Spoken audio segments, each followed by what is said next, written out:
Première lettre de Jean. Jean, chapitre 1. Nous vous annonçons la parole qui donne la vie et qui existe depuis toujours. Nous l'avons entendue, nous l'avons vue de nos yeux, nous l'avons regardée avec attention, nous l'avons touchée de nos mains. Oui, la vie s'est montrée et nous l'avons vue. Nous en sommes témoins et nous vous annonçons cette vie avec Dieu pour toujours. Elle était près du Père et elle s'est montrée à nous. Cette vie, nous l'avons vue et nous l'avons entendue. Nous vous l'annonçons à vous aussi, ainsi vous serez unis à nous. Ensemble, nous serons unis au Père et à son Fils Jésus-Christ. Nous vous écrivons cela pour que notre joie soit totale. Voici le message que nous avons entendu de la bouche de Jésus-Christ, et nous vous l'annonçons. Dieu est lumière, en lui, il n'y a pas de nuit. Nous disons peut-être, nous sommes unis à Dieu, mais si en même temps nous marchons dans la nuit, nous mentons et nous ne faisons pas sa volonté. Dieu est dans la lumière. Alors, si nous aussi, nous marchons dans la lumière, nous sommes unis les uns aux autres, et le sang de Jésus, son Fils, nous purifie de tous les péchés. Nous disons peut-être, nous n'avons pas de péché, mais nous nous trompons et la vérité n'est pas en nous. Dieu fait ce qu'il promet et il est juste. Alors si nous avouons nos péchés, il nous les pardonnera et il enlèvera tout le mal qui est en nous. Nous disons peut-être, nous n'avons pas commis de péché. Dans ce cas, nous faisons de Dieu un menteur et sa parole n'est pas en nous. Première lettre de Jean, chapitre 2. Mes enfants, je vous écris ces choses-là pour que vous évitiez de commettre des péchés. Mais si quelqu'un commet des péchés, nous avons un défenseur devant le Père, c'est Jésus-Christ, le juste. Lui, il s'est offert en sacrifice pour que Dieu pardonne nos péchés. Et Dieu pardonne non seulement nos péchés à nous, mais aussi les péchés du monde entier. Si nous gardons les commandements de Dieu, nous savons que nous connaissons Dieu. Si quelqu'un dit « Je connais Dieu », mais s'il n'obéit pas à ses commandements, c'est un menteur, la vérité n'est pas en lui. Mais celui qui obéit à la parole de Dieu, son amour pour Dieu est vraiment parfait. Ainsi, nous savons que nous sommes unis à Dieu. Si quelqu'un dit « Je reste uni à Dieu », il doit vivre comme Jésus-Christ a vécu. Amis très chers, ce n'est pas un commandement nouveau que je vous écris, c'est un commandement ancien. Vous l'avez reçu depuis le début. Ce commandement ancien, c'est la parole que vous avez entendue. Et pourtant, je vous écris un commandement nouveau, qui est vraiment nouveau en Jésus et doit l'être en vous. En effet, la nuit s'en va et la vraie lumière brille déjà. Si quelqu'un dit « Je suis dans la lumière », mais s'il déteste son frère ou sa sœur, celui-là est encore dans la nuit. Celui qui aime son frère ou sa sœur reste dans la lumière, il ne risque pas de tomber dans le péché. Mais celui qui déteste son frère ou sa sœur est dans la nuit, il marche dans la nuit. Il ne sait pas où il va, la nuit l'a rendu aveugle. Mes enfants, dans cette lettre je vous dis, Dieu pardonne vos péchés grâce au nom du Christ. Vous, les parents, je vous dis, vous connaissez celui qui existe depuis toujours. Vous, les jeunes, je vous dis, vous avez vaincu le mauvais. Vous, les enfants, je vous dis encore, vous connaissez le Père. Vous, les parents, je vous dis encore, vous connaissez celui qui existe depuis toujours. Vous, les jeunes, je vous dis encore, vous êtes forts, la parole de Dieu reste en vous, et vous avez vaincu le mauvais. N'aimez pas le monde, ni ce qui est dans le monde. Si quelqu'un aime le monde, il n'aime pas Dieu le Père. Voici ce qu'on trouve dans le monde, les mauvais désirs que chacun porte en soi, l'envie de posséder ce qu'on voit, et l'orgueil qui vient de la richesse. Eh bien, tout cela ne vient pas du Père, mais du monde. Le monde ne dure pas, et les mauvais désirs ne durent pas non plus.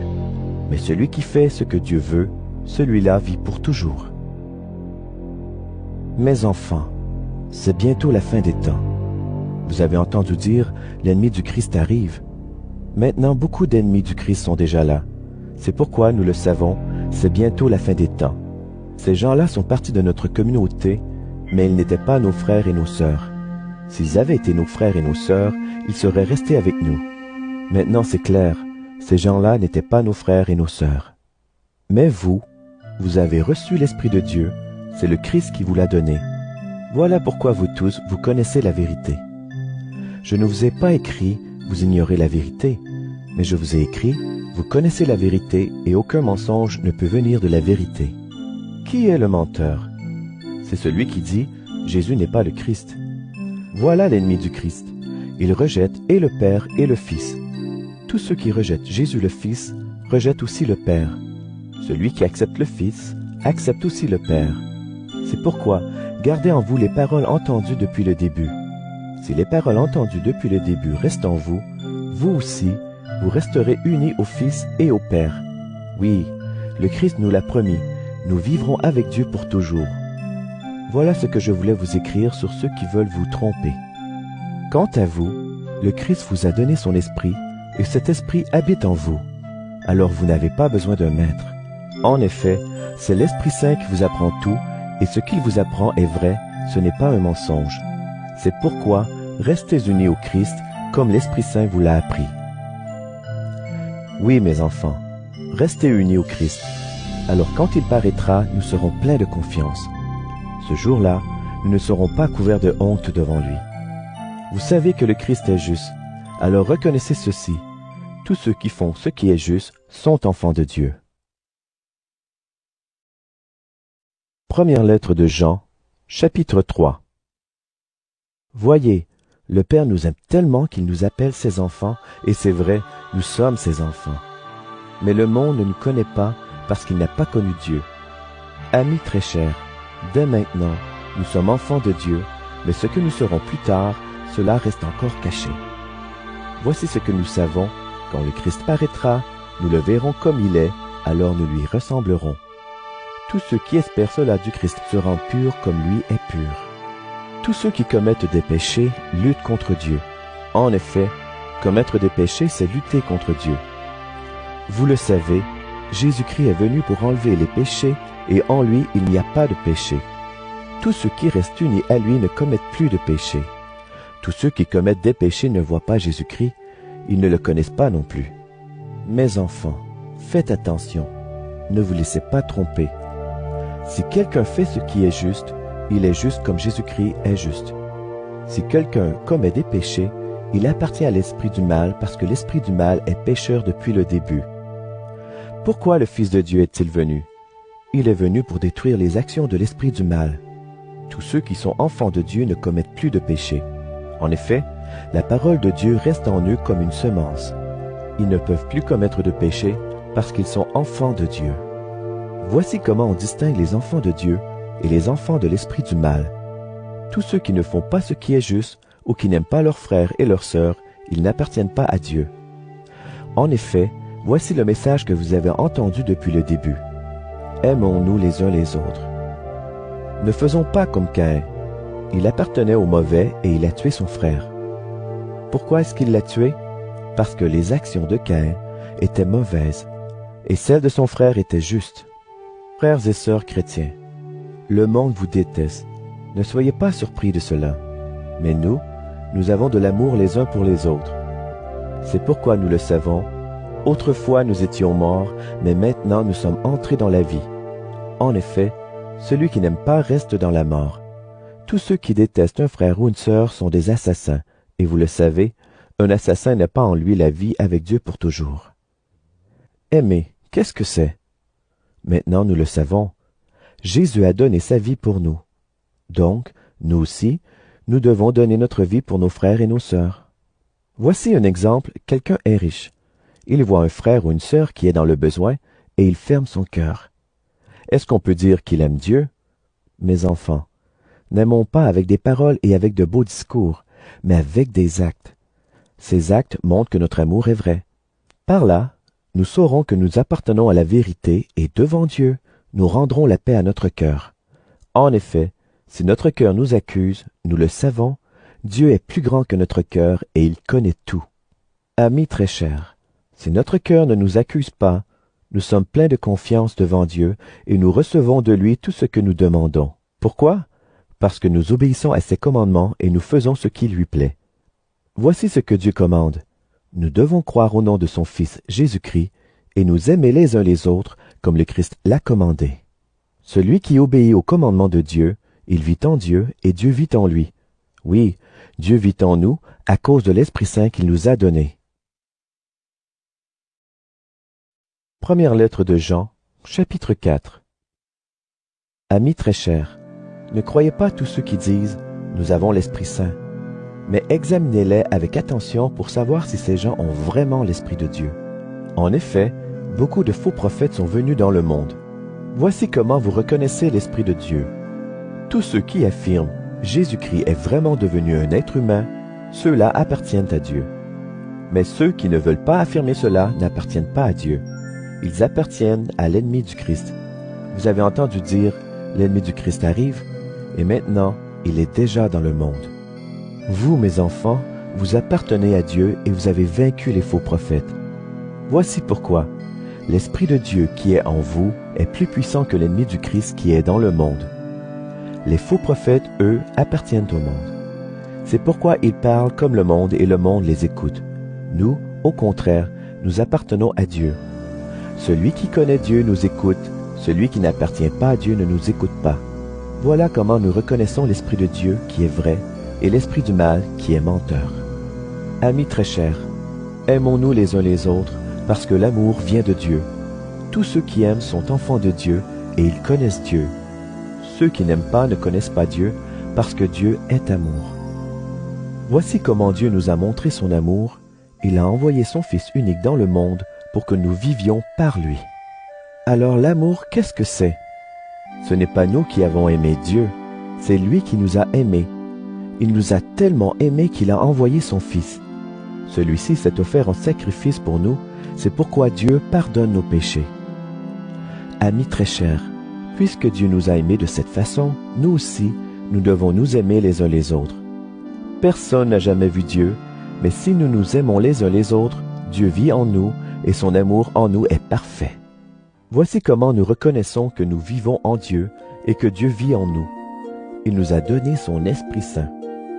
Le Père a envoyé son Fils pour sauver le monde. Nous avons vu cela et nous en rendons témoignage. Si quelqu'un affirme « Jésus est le Fils de Dieu », Dieu vit en lui et lui, il vit en Dieu. Et nous avons connu l'amour que Dieu a pour nous et nous avons cru à cet amour.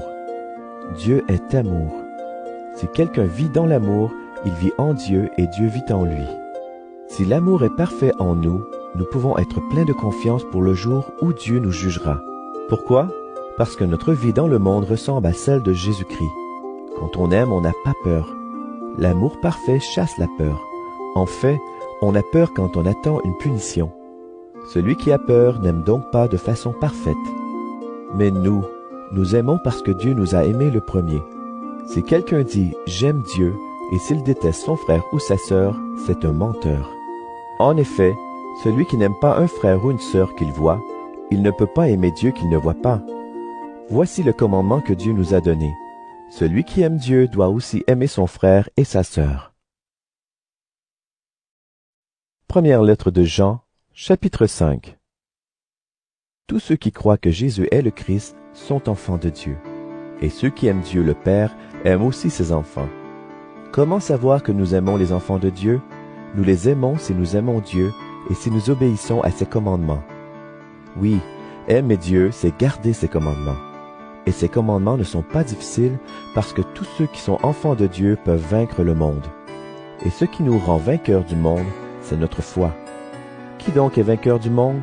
C'est seulement celui qui croit que Jésus est le Fils de Dieu. Jésus-Christ, c'est celui qui est venu avec l'eau et le sang. Il est venu non pas avec l'eau seulement, mais avec l'eau et aussi avec le sang. L'Esprit de Dieu est témoin que cela est vrai. En effet, l'Esprit de Dieu est la vérité. Il y a 3 témoins, l'Esprit, l'eau et le sang, et les 3 sont d'accord. Quand des êtres humains sont témoins de quelque chose, nous les croyons.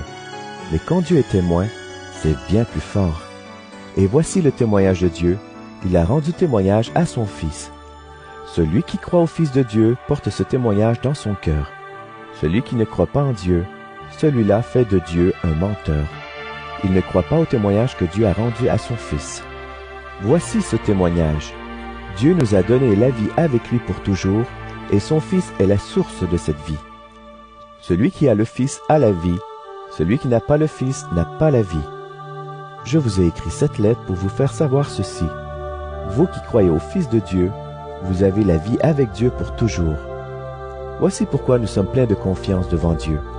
Quand nous lui demandons quelque chose qu'il trouve bon pour nous, il nous écoute. Nous le savons, Dieu écoute toutes nos demandes. Alors ce que nous lui demandons, nous l'obtenons, c'est sûr. Si quelqu'un voit son frère ou sa sœur commettre un péché qui ne conduit pas à la mort, il doit prier. Alors Dieu donnera la vie à ce frère ou à cette sœur si vraiment son péché ne conduit pas à la mort. Mais il y a un péché qui conduit à la mort, et je ne dis pas de prier pour ce péché-là. Toutes les actions mauvaises sont des péchés, mais il y a des péchés qui ne conduisent pas à la mort. Nous le savons, tous ceux qui sont enfants de Dieu ne commettent plus de péché. En effet, le Fils de Dieu les protège et le mauvais ne peut pas les toucher. Nous le savons, nous appartenons à Dieu, mais le monde entier est sous le pouvoir du mauvais. Nous le savons, le Fils de Dieu est venu.